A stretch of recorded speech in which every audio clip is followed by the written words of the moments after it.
Your true wealth is your time and freedom. Money is just a tool for trading your time. It's a container to store your economic energy until you're ready to deploy it. But the whole world has been turned away from real money and has been fooled into using currency. A deceitful impostor that is silently stealing your two most valuable assets, your time and your freedom.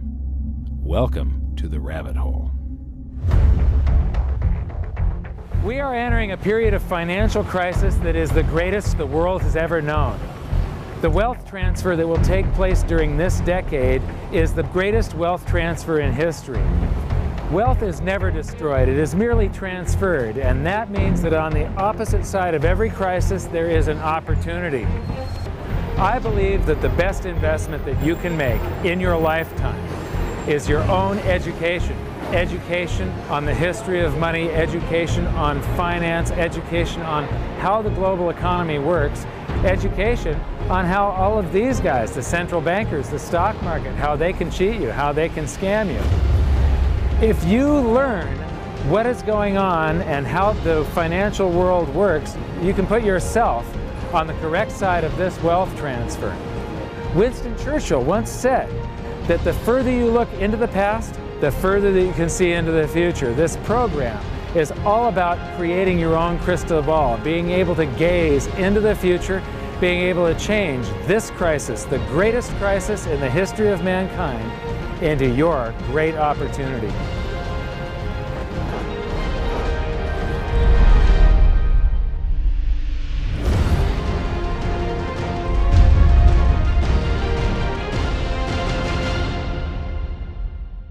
The hidden secrets of money, some of them are hidden in plain sight. They're like right in front of you. The way the monetary system works is something that isn't actually hidden away from all of us. It's out in the open, but it's complex and people just they can't see how it works. It's hard for them to imagine that we're living in such a hoax. Others are meant to be secret, but the truth is slowly coming out, like the Federal Reserve being a private corporation and not really part of the U.S. government. But when I started studying this, what I found was that there was no place that I could point people to where they could get it all in one spot. And so I basically decided to write my book about it and consolidate monetary history, economics, the markets, fundamentals of gold and silver. There's a lot of smoke and mirrors in economics, and I've sort of made it my job to lift the fog for people.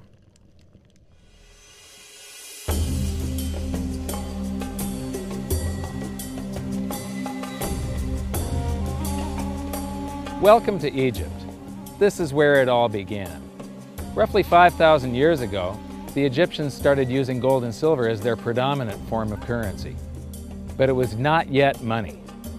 The pieces of gold and silver that they were using were odd sizes and weights, odd purities, so it still was not interchangeable, where each unit is the same as the next. This meant that nothing really had a price yet. You couldn't put a price of so many coins on something because they didn't have coins yet. Trade was still difficult. It was still a guessing game when it came to the exchange of values. One of the reasons that we are in the financial mess that we are today globally is that people do not understand the difference between currency and money. Currency is a medium of exchange, a unit of account. It is portable, durable, divisible, and something called fungible. Fungible means that each unit is the same as the next unit. A dollar in my pocket buys the same amount as a dollar in your pocket. Money is all of those things plus a store of value over a long period of time. Even financial planners, bankers, your accountant, they don't understand the difference between currency and money.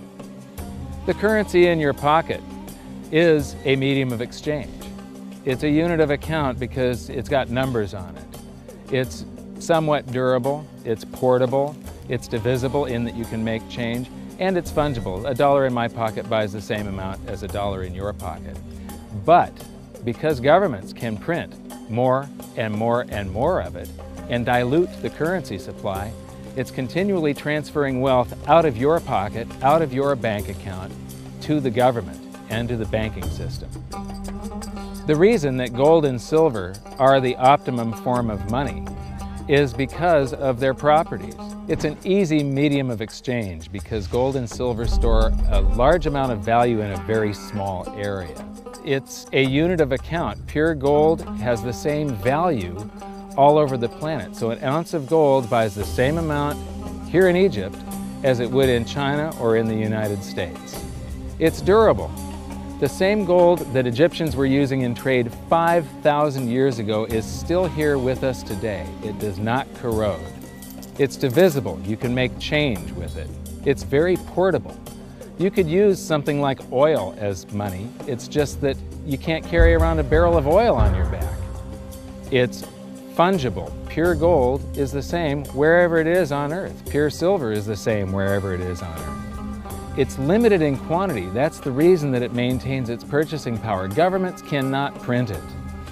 Over the last 5,000 years, only gold and silver have maintained their purchasing power.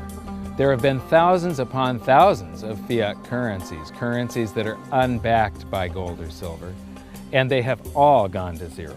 It's a 100% failure rate. In the past several years, I've spoken in many countries about the crisis that's coming, and a lot of people think that they're going to be okay in their country, that it's only going to happen to the United States or maybe the United States in Europe. But what they don't realize is that this is a global phenomenon. I got to show you something here. This is base currency in the United States. This is the number of paper dollars that exist, basically. It took 200 years to go from no dollars in existence to 825 billion. And then we had the bailouts, and then we had QE1, quantitative easing 1, then QE2, and then we had QE3, and then QE4, and then soon we're going to have QE57 and QE382. And it isn't just here. This is what the Canadian currency supply looks like. This is Australia, South Africa, Russia. Now, this starts out in just the year 2001, and this is like 18 times more currency in existence in a little over a decade.